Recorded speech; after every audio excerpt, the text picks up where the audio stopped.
Okay, let's continue. So in this chapter, we're going to talk about manipulating numbers in Python. What this means is basically we'll be demonstrating basic mathematical operations, characteristics of dividing numbers, and then we'll talk about advanced arithmetic and operator precedence. But we'll also be talking about manipulation of binary numbers later on. So let's start with basic arithmetic. So we're talking about addition, subtraction, multiplication, and division, which are all simple and intuitive.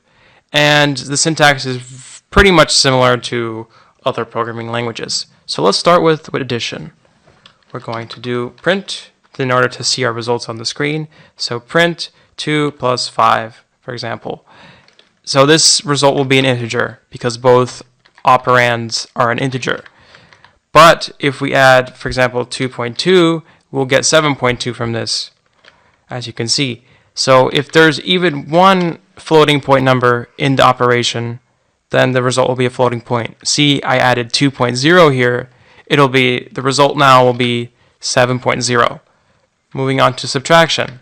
So subtraction is going to have a similar thing, similar event going down. So let's do 10 minus 5.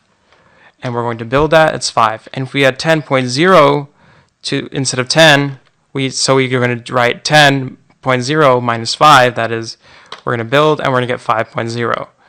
Moving on to multiplication. This is the same case with multiplication. So let's do 40 times 30. We're going to get 1200. And if we do this times 0.5, we're going to get 600.0 because 0.5 is a floating point number.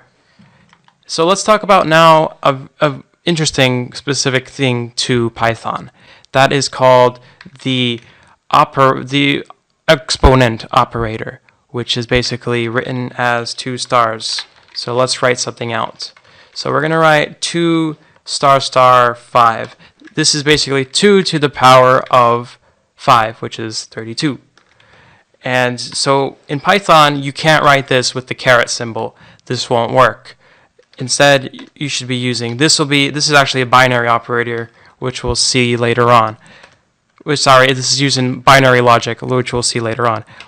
But what this is called in programming languages is a binary operator because it has 2 symbols in it, so star star. So as you can see, we will get 32. Alright, and that concludes the tutorial on basic arithmetic. We hope to see you next time in our next tutorial.